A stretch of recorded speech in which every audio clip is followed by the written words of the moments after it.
crackdown on illegal miners continues today, this time in the West Rand, led by Gauteng Provincial Commissioner Elias Mawela. Yesterday, scores of people were arrested along with the R28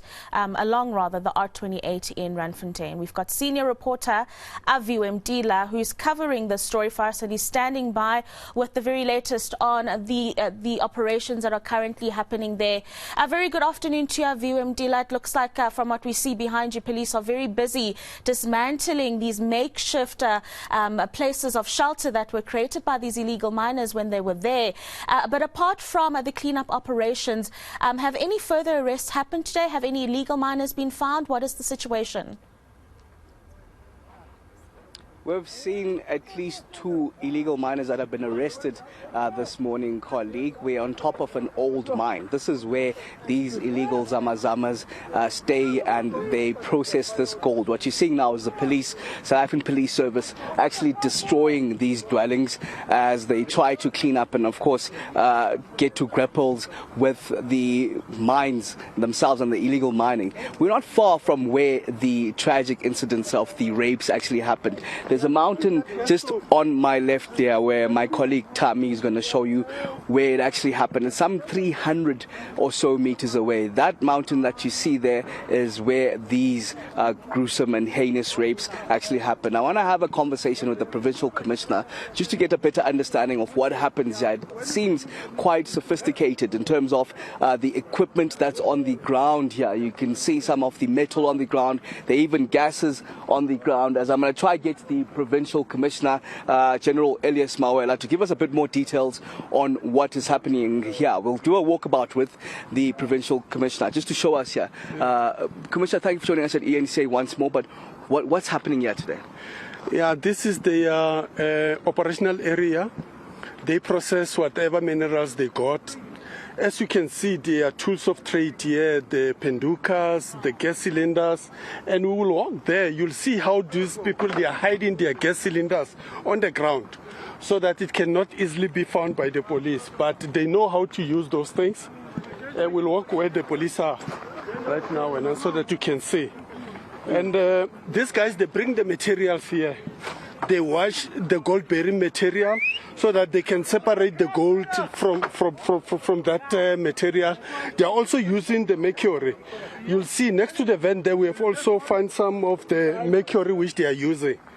And so when we came here, because our drone, it has shown us that, they are operating here. But because of the challenge of bringing them up here, bringing the police up here, they ran away, they went into the tunnel, and that tunnel, it stretches up to Kagiso.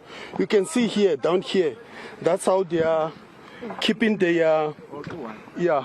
So what my colleague showing you now is the gas cylinders that they use as part of the operations, Commissioner? Yes, it's part of the operation. So they put it here, and when they have to process whatever material, then they will connect easily there and start doing it here. So this is their fortress point or their operational area. So we felt that we need to launch this operation here so that we can disrupt them. And it will take them some time to can re-establish themselves. As you can see that the kind of equipment they're using is quite expensive equipment. So once we have removed this equipment, it can take them 3 to whatever months. At least we'll have a breather. We can concentrate in other areas. We know that here, at least we don't have that challenges. But some of the people, they've ran to their location where they are sleeping. We got addresses and we have sent some teams in those addresses. We hope that you are going to find them there. So the operator, he went down there with the team members.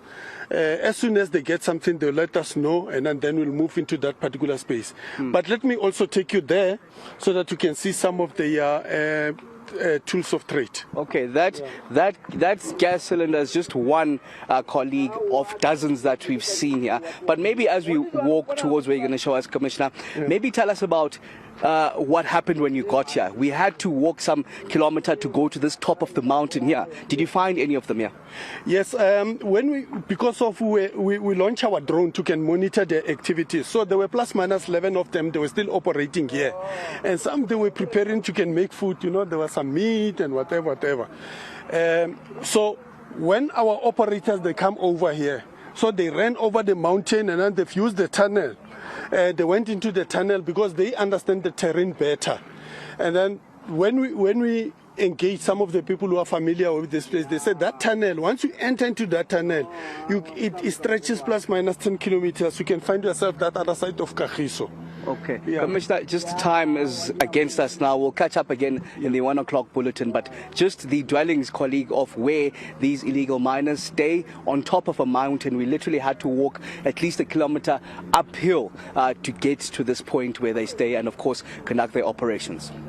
Yeah, I mean, the provincial commissioner there being very clear in the kind of operations that were being run, very sophisticated, as you also indicated, and that they understand the terrain better, so it makes the police's job all that more difficult. But we will be catching up with you a little later as we get more details on those cleanup operations and really just ridding South Africa of the illegal mining operations that now have caused the painful experiences of innocent people.